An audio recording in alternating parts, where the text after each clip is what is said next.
नमस्कार,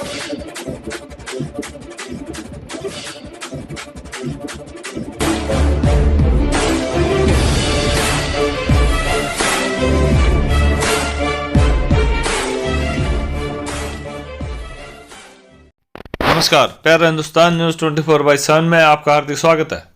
रोहतक से एक बड़ी खबर आ रही है। अचानक रोहतक पीजीआईएमएस पहुंचे मुख्यमंत्री मनोहर लाल खट्टर। सीएम ने किया ऐलान, रोहतक पीजीआईएमएस में कोरोना संक्रमित मरीजों के लिए होंगे 1000 बेड, 650 बेड की और की जाएगी व्यवस्था। पूरे प्रदेश के विभिन्न मेडिकल कॉलेजों में 1250 बेडों की जा रही व्यवस्था। खट्टर ने कहा, प्रदेश के अस्पतालों में नहीं होने देंगे ऑक्सीजन की कमी। प्रदेश में ऑक्सीजन की 200 मीट्रिक टन की है उपलब्धता। 240 मीट्रिक टन ऑक्सीजन के लिए केंद्र को भेजा है आवेदन। मुख्यमंत्री मनोहर लाल खट्टर ने कहा, प्रदेश स्तर पर निजी अस्पतालों की कर रहे हैं मॉनिटरिंग, ताकि निजी अस्पताल क्षमता से अधिक न कर सके पेशेंट भर्ती। कोरोना संकट के समय प्रदेश की स्वास्थ्य सेवाएं बेहतर ढंग से कर रही हैं कार्य। सीएम ने कहा, जिन्हें ऑक्सीजन की आवश्यकता नहीं वे अपने घर में और आइसोलेशन में रहें। कोरोना संक्रमित मरीज। हरियाणा के मुख्यमंत्री अचानक आज रोहतक पीजीआईएमएस पहुंचे और व्यवस्थाओं का जायजा लिया। उल्लेखनीय है कि कल ही पीजीआई प्रशासन ने कोरोना संक्रमित मरीजों को लेने से इनकार कर दिया था, क्योंकि रोहतक पीजीआई में ऑक्सीजन की शॉर्टेज हो गई थी। इसी के चलते आज मुख्यमंत्री ने पीजीआईएमएस का दौरा किया। मुख्यमंत्री मनोहर लाल ने कहा है, कोरोना महामारी के संकट को देखते हुए प्रदेश के लोगों के लिए हमारी स्वास्थ्य सेवाएं बेहतर ढंग से कार्य कर रही हैं। प्रदेश के किसी भी कोरोना संक्रमित मरीज को ऑक्सीजन की कमी नहीं होने दी जाएगी। मुख्यमंत्री रोहतक के पीजीआई में कोरोना वायरस मरीजों के लिए आवश्यक स्वास्थ्य सेवाओं का जायजा लेने के बाद हेलीपैड पर जिले के पत्रकारों से वार्ता कर रहे थे। मुख्यमंत्री ने कहा कि हरियाणा राज्य के लिए 162 मीट्रिक टन ऑक्सीजन का कोटा निर्धारित है।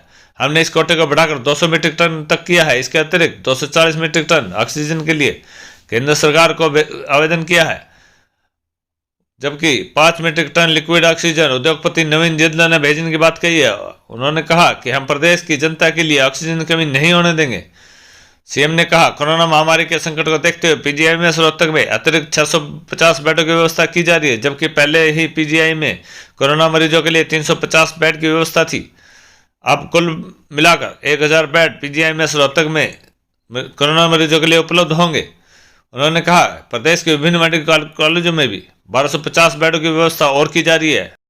इसके अलावा 500 बेड की व्यवस्था करने के लिए जगह चिन्हित कर ली गई है। आने वाले 3-4 दिनों में ही वहां ढांचा खड़ा हो जाएगा और जल्द ही ऐसे भी बेड कोरोना संक्रमित मरीजों के लिए उपलब्ध होंगे। उन्होंने कहा कि निजी अस्पतालों में अधिक से अधिक मरीज भर्ती करने के मामले में पूछे गए मीडिया के सवाल के जवाब में कहा कि हम प्रदेश स्तर पर निजी अस्पतालों की मॉनिटरिंग कर रहे हैं, ताकि निजी अस्पताल उनकी क्षमता से अधिक पेशेंट भर्ती न कर सके और लगातार कोरोना संक्रमित मरीजों के लिए ऑक्सीजन सप्लाई बनी रहे, इसकी कोशिश जारी है। सीएम खट्टर ने कहा, ऐसे कोरोना संक्रमित मरीज जिन्हें ऑक्सीजन की आवश्यकता नहीं है वे सभी अपने घर में आइसोलेशन में रहें और स्वास्थ्य विभाग की तरफ से उन्हें एक स्वास्थ्य किट भी दी जा रही है, ताकि वे अपने घर पर अपना सही तरीके से ख्याल रख सके। उन्होंने कहा, संकट की इस घड़ी में प्रदेश के लोगों के साथ पूरा प्रशासन और प्रदेश की जनता स्वयं भी मिलकर कार्य करे, ताकि हम सब मिलकर इस महामारी को हरा सकें। सीएम इससे पहले पीजीआईएमएस रोहतक में प्रशासनिक अधिकारियों की बैठक ली और उनसे कोरोना महामारी से निपटने के लिए किए जा रहे कार्यों की रिपोर्ट भी प्राप्त की।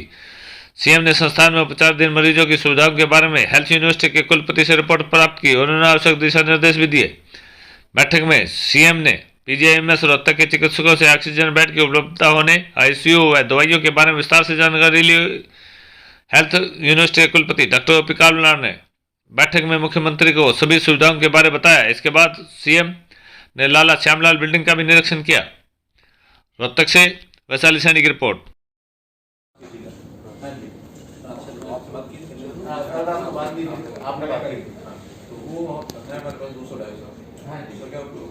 सर उसका वैसे जो सीरियस पेशेंट आएंगे कोविड के उसमें तो फायदा नहीं होगा, लेकिन जो माइल्ड केस है, क्योंकि इसकी कंसंट्रेशन जो है 5 लीटर के करीब मिलता है, तो उसके अंदर ये ऑक्सीजन 5 लीटर मिलेगी, कुछ फायदा होगा। बट उसका एक और बड़ा फायदा ये होगा कि इनको जो है हम बाकी जो वार्ड के पेशेंट हैं उनको हम ज़्यादातर 3-4 लीटर के आसपास देते हैं, तो उनको दे देंगे तो वहाँ से हम सिलेंडर रिलीज कर लेते हैं। वो सिलेंडर सारे जो है हमारे वो कोविड के लिए यूज होते हैं। ठीक है, तो ये तो आ जाएंगे, इसमें करना कुछ नहीं है हमें, सिर्फ बिजली के पॉइंट में प्लग करना है और जो हवा से ऑक्सीजन लेके वो बनाता रहेगा हमेशा। तो वो है और बस मिल गई है 400, मुझे तो $400 की आ रही है। हाँ जी। कितना का हुआ? 30,000 का 30,000 की मार्केट में 45 सर, मार्केट में 45-50,000 की आज तो बाइक पे चल रही है। 30,000 से लेकर 8,000 तक आ रही है। तो मेरे पास एक रात मैसेज आया कि मतलब 180 अपडेट तो मतलब it has already been purchased या फायदे की चीज है, जब प्रॉब्लम इसी हो कंट्रोल हो जाएगा। कल मिल जाएगा। ठीक है चलो।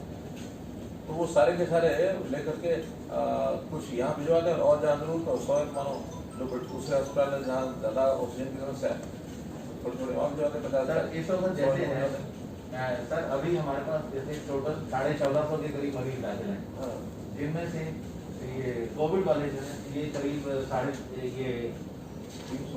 341 हैं। तो 1100 मरीज जो है हमारे पास नॉन कोविड है। तो जो और 19 आईसीयू हमारे पास और हैं जिनमें हर तरह के मरीज हैं, उनके लिए हेल्पफुल रहेगी।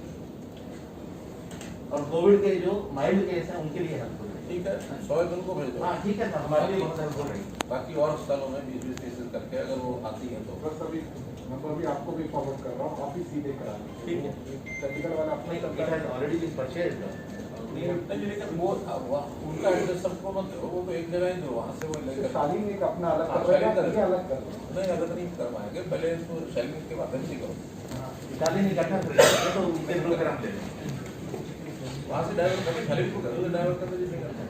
मित्रों, आपने को जैसे पता है कि कोरोना के इस सारे व्यवहार को देखते हुए जैसे बढ़ रहा है, वैसे ही जो लिमिटेड मात्रा में हमारे पास जो ऑक्सीजन का कोटा तय हुआ है हमारे स्टेट का, हमारी 162 मीट्रिक टन हमको अभी ऑक्सीजन मिल रही है, लिक्विड ऑक्सीजन।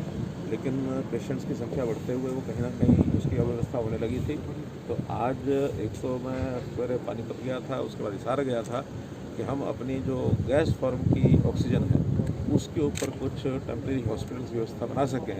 दोनों जगह 500 बेड की जो हमने घोषणा की हॉस्पिटल की, आज उसकी जगह फाइनल हो गई है। उसके बनाने वाले जो हैं वो भी सब फाइनल हो गए हैं और वो कल से अपना काम शुरू कर देंगे और 3 दिन के अंदर अंदर कोई ना कोई स्ट्रक्चर बनकर उसका खड़ा हो जाएगा। उसी प्रकार कुछ जगह पर नए बेड्स की व्यवस्था ये भी हमने विचार की है। तो 1250 बेड्स ये अलग अलग मेडिकल हॉस्पिटल्स के अंदर, मेडिकल कॉलेजेस के अंदर बनाए जा रहे हैं और 1000 बेड की व्यवस्था और अतिरिक्त नहीं, कुल 1000 बेड की अभी 350 है, तो 650 बेड्स की और अतिरिक्त व्यवस्था पीजीआई में भी उसकी व्यवस्था की जा रही है। अभी वाइस चांसलर हमारे डॉक्टर कालरा जी से मेरी बातचीत हुई है, मैं स्वयं देख के भी आया हूँ वार्ड्स में जो व्यवस्था कर रहे हैं। तो जो पुराने वार्ड्स हैं उसमें बेड्स को खाली करा करके और वहाँ ऑक्सीजन की व्यवस्था और कोविड का ही एक प्रकार से डेडिकेटेड वो वार्ड अब होंगे और बहुत जल्दी ये 650 बेड्स की व्यवस्था ये भी ऑक्सीजन का जो सिस्टम है उसको लागू करके कोविड वार्ड्स को स्थापित कर दिया जाए। अच्छा, प्राइवेट हॉस्पिटल उनके कैसे नज़र में ज़्यादा पैनिक है प्राइवेट हॉस्पिटल की वजह से? देखिए, क्योंकि प्राइवेट हॉस्पिटल के कई जगह हमको संज्ञान में आया है कि अपनी कैपेसिटी से भी ज़्यादा कुछ लोगों को एडमिट कर लेते हैं, बाद में कठिनाई आती है, कहीं ऑक्सीजन की कठिनाई आती है। ये ठीक है कि हम रेगुलेट कर रहे हैं हर ज़िले के अंदर जो हमारा ड्रग कंट्रोलर है, CMO है, सब मिलकर के टीम के रूप में कि कहीं भी ऑक्सीजन की कमी ना आए। जहाँ डायरेक्ट लिक्विड का टैंकर भेज करके उनको देना पड़ता है वहाँ लिक्विड का टैंकर भेजते हैं, जहाँ सिलेंडर्स देने पड़ते हैं वहाँ सिलेंडर देते हैं। राउंड द क्लॉक इसका मॉनिटर किया जा रहा है, ध्यान रखा जा रहा है। और उनसे ही मेरा कहना इतना ही है कि अपनी कैपेसिटी से ज़्यादा वो पेशेंट्स को ना लें। हम नई व्यवस्थाएं सब कर रहे हैं, जहाँ भी नई व्यवस्थाएं होंगी उन जगह पर। और जो भी पेशेंट ऐसा जिसको ऑक्सीजन की ज़रूरत नहीं है उनको हमने कहा कि वो होम आइसोलेशन में रहें और होम आइसोलेशन के किट भी उनको दिए जा रहे हैं ताकि वो अपनी यानी सुरक्षा, अपना बचाव अपने आप कर सकें। तो इसलिए सब लोग मिल कर के तालमेल बैठा करके काम करेंगे। हमारा एडमिनिस्ट्रेशन पूरे का पूरा दिन रात यानी ऑन देयर टोस वो खड़े हैं सब लोग, और मैं समझता हूँ कि पूरी मेहनत सेवा भाव से सब लोग कर रहे हैं।